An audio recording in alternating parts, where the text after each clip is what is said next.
Dona Silvia Gomes, bom dia, seja bem-vinda aqui no nosso Jornal da Litorânea. Nós demos essa oportunidade a vocês, candidatos, também se apresentarem. E agora é a sua vez também de apresentar quem é Silvia Gomes ao eleitor e ao nosso ouvinte da Litorânea. Bom dia. Bom dia a todos. É uma oportunidade para mim, principalmente porque eu não sou uma pessoa pública, não sou uma pessoa que participo da vida social e vivo no meu ostracismo, basicamente dentro do meu espaço de trabalho. Quem sou? Bom, eu sou a candidata de número 77, venho de Curitiba para Guaratuba em busca de uma qualidade de vida que eu adoro. Sou empresária aposentada do ramo de imobiliário, tá? Então, em Curitiba eu fazia planejamento imobiliário para Curitiba e região, mas eu já me aposentei. Em Guaratuba sou técnica em hospedagem e investimos numa pequena empresa no ramo e é onde eu trabalho até agora. Ok, a segunda pergunta é o que te levou então a ser candidata a uma vaga no Conselho Tutelar de Guaratuba? Anos atrás eu já fui conselheira, tá? Claro, suplente justamente por ser uma pessoa que vivo lá no meu ostracismo e não tenho assim uma vida pública. Então a situação de votação para mim é meio complicada. Mas fui conselheira, conheci o sistema, apesar que tive sim problemas, até digamos de uma adaptação.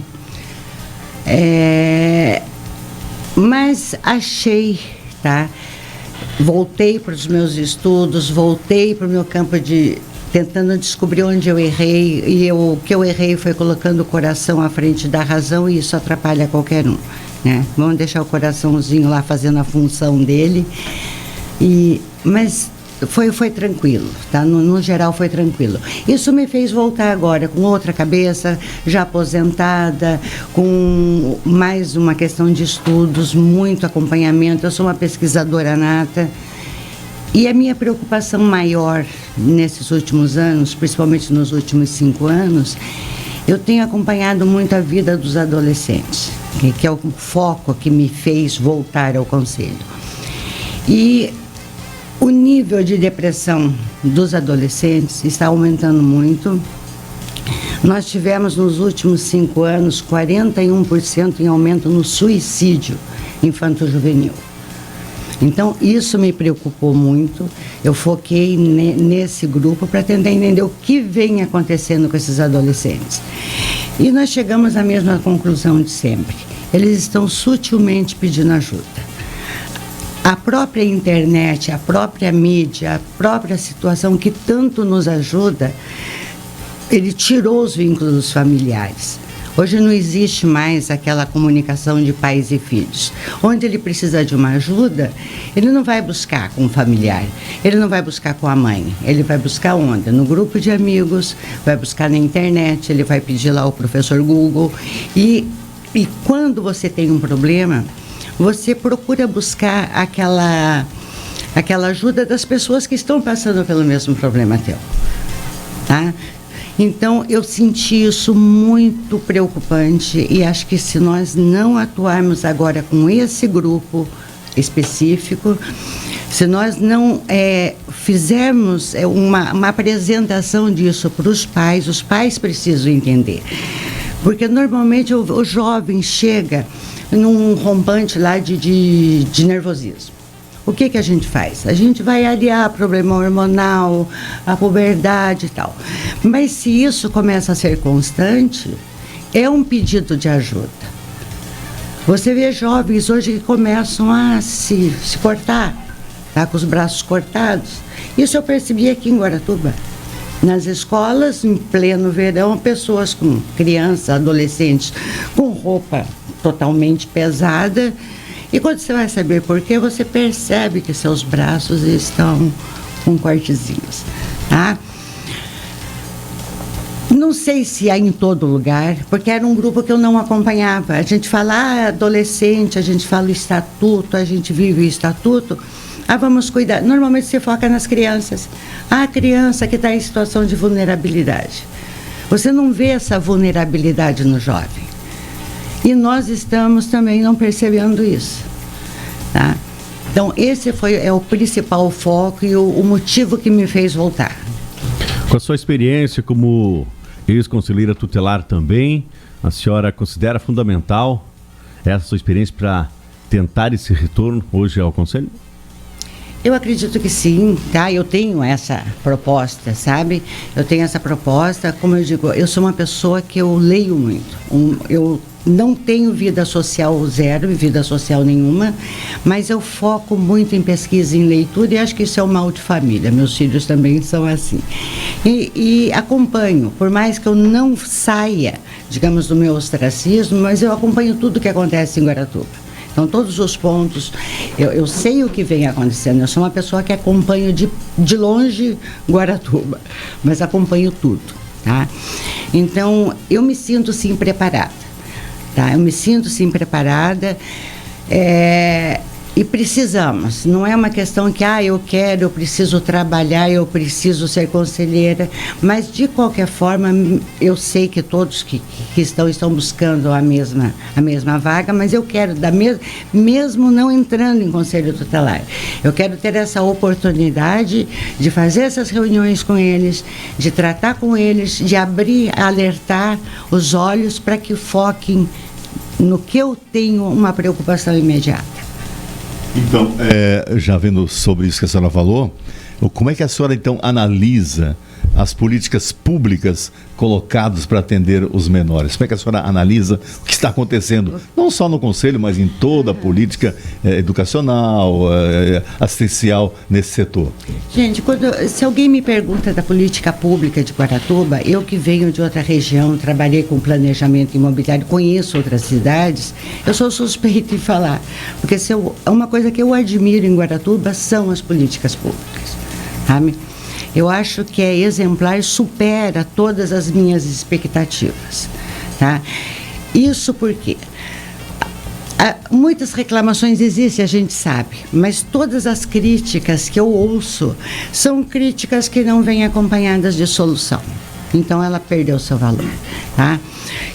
Se você olha hoje em Guaratuba, uma criança que que os pais têm que passar a noite na frente de uma escola em busca de uma vaga escolar. Isso acontece em quantas regiões? Eu nunca vi isso em Guaratuba. Nós temos, se a criança ou o adolescente está fora da escola, é por uma negligência dos próprios pais, não por negligência das políticas públicas, da cidade, da prefeitura. Então, já começa a questão escolar. A parte assistencial de Guaratuba, eu não faria melhor e talvez nem tenha capacidade para melhorar. Eu acho que o atendimento, ele vem desde vamos dizer, da agilidade do atendimento, a qualidade, o profissionalismo e principalmente o acompanhamento que é dado. Eu não vejo uma família em Guaratuba que esteja passando uma necessidade, uma situação de vulnerabilidade, que não esteja sendo assistido também, que não esteja sendo assistido pelo CRAS, que não esteja sendo acompanhado, uma família que esteja lá numa vulnerabilidade, que não esteja sendo atendido pelo CREAS. Então, eu acho que é perfeita assistência. Saúde, se formos colocar tudo, a saúde. A maior reclamação porque a saúde está ruim. Então, a saúde básica, os postos de saúde não fogem de seu atendimento. Nós temos aqui a saúde básica, nós temos um atendimento. Eu, como conselheira, nunca tive problema. A prioridade no atendimento, principalmente das crianças e adolescentes, você nunca tive. Eu sei que às vezes demora, mas as reclamações maiores que a gente encontra com relação ao hospital, mas isso é outra esfera, não é política pública. Vamos separar as coisas, né? Precisa um hospital? Conversa com o governo lá, é outra esfera, são muitos recursos que têm que ser adquiridos para que se possa mudar uma estrutura. Aí foge da esfera da saúde, da política pública. Supera mesmo todas as minhas expectativas e eu penso isso. E dou parabéns. Parabenizo todo o grupo de profissionais. Acerca do Estatuto da Criança e do Adolescente, dona Silvia, né, pelo período que a senhora foi conselheira tutelar também, creio que deve ter sido em Curitiba ou aqui em Guaratuba mesmo. Em Guaratuba. Guaratuba mesmo, não é? Do período que a senhora foi conselheira para hoje, como a senhora vê essas leis que estão inseridas no ECA e como elas estão sendo aplicadas também em defesa da criança e do adolescente? Bom, eu vivi o Estatuto. Com a minha idade você não estuda o Estatuto, né? Você faz parte da história dele. Eu vivi o antes do Estatuto, tá? Comecei também a trabalhar com 12 anos de idade, porque era uma filosofia da época. Por isso as famílias estão numerosas. Quanto mais filhos os pais tivessem, maior seria a produtividade e os recursos voltados para a família, né?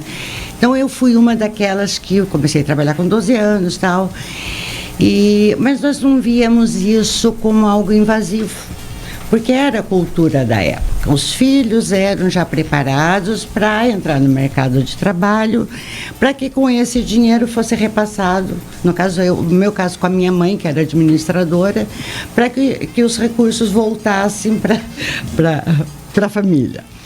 Por isso a prioridade para os meninos, né, que eles tinham uma força de trabalho maior.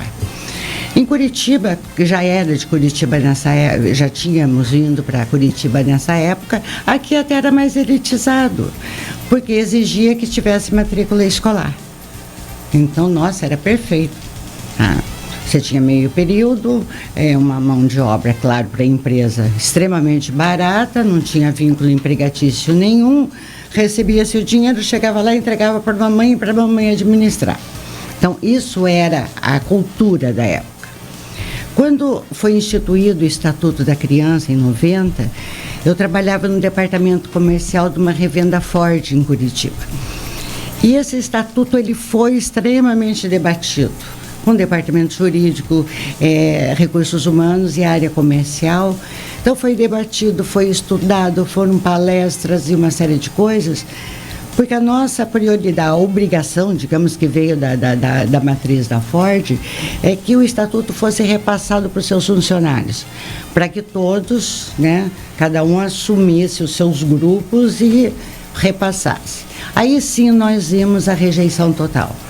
Aquela coisa que, não tanto para as empresas, mas a recepção por parte dos pais dos funcionários, como se aquilo fosse a coisa mais invasiva que tivesse vindo para tirar o direito dos pais na responsabilidade de criação de seus filhos.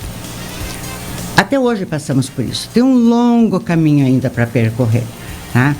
E as mudanças que foi a pergunta, eu falo muito, você pode me cortar, tá? A senhora tem 1 minuto. Ixi, Maria, eu precisava de 3 dias. 3 dias. Esse que é o problema da idade, né? Agora, nesse 1 minuto, a senhora aproveita e pede o voto para o nosso eleitor e também para o nosso ouvinte aqui do jornal. Verdade. Bom, gente, o que eu vou pedir para vocês? A maioria ninguém me conhece, tá? Mas agora foi uma oportunidade. Eu sou uma pessoa extremamente simples, praticamente desprovida de vaidade. Vivo no meu espaço, cercada de meus livros, das minhas pesquisas, como já falei. Tenho a capacidade hoje e o entendimento para poder trabalhar, para poder dar o meu melhor. E hoje eu tenho mais tempo, né? Eu sou aposentada, a gente me deixa ajudar essas criancinhas. Sabe? É uma ajuda para todos. E é uma responsabilidade da sociedade. Não é do Conselho Tutelar. O Conselho Tutelar, ele só vai dar a base. Ele é a base para poder repassar os problemas, para poder tentar entender, tá? E se a base não é bem feita, a casa cai. Ninguém resolve nada. É isso. Agradeço a todos e conto com o seu voto. Eu sou 77 e vamos fazer valer, né, o voto que é livre. Tanta luta para se adquirir a liberdade de votar e hoje se torna algo obrigatório. Então não é obrigatório no Conselho Tutelar, mas é necessário.